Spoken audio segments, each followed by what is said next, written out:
This here is Bowmore at 18 years old.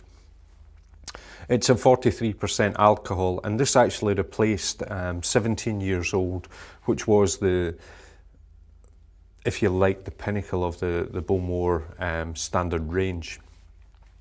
18 years old was launched back in 2005 when we rebranded the whole range. And it's quite interesting because we entered this into many spirit competitions, and we were probably a little bit unsure how this would be received. It went into the San Francisco Wine and Spirit Competition, over 700 whiskies nosed by a blind panel of judges, and it didn't just win Best Scotch Whisky, it actually won Best in Show, which was a huge accolade for the blending team at Morrison Bowmore. Because that was a huge gamble to take away the 17 and replace it with the 18. To make the difference here, what we did with the 18 was we used more or a higher percentage of sherry matured Bowmore and a slightly lower percentage of bourbon matured Bowmore than the 17, and it gives it a longer, darker, more complex flavour, I think, than the 17.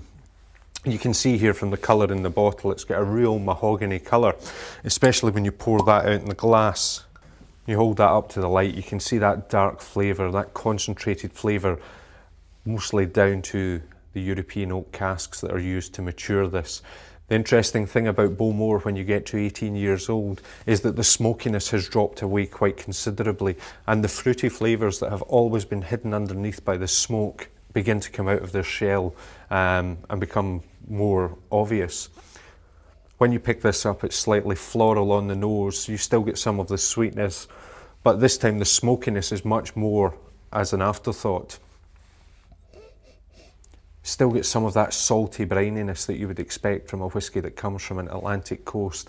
When you taste this, it's fruity, it's floral, it's very soft and genteel, and then just at the back you begin to get that waft of oak smoke coming through and some peat reek. And then you just get that saltiness at the front of the tongue that just confirms that this is an Islay malt. I think this really is a whisky of distinction, and certainly this is a whisky for special events and, you know, birthday parties, things like this, or indeed just after a fine meal to sit down and enjoy it. I think whiskies, when they get to this age, if they have been matured well, then you can really enjoy them at natural strength, and this being at 43% is still very soft and easy on the palate. Certainly a dram to be savoured.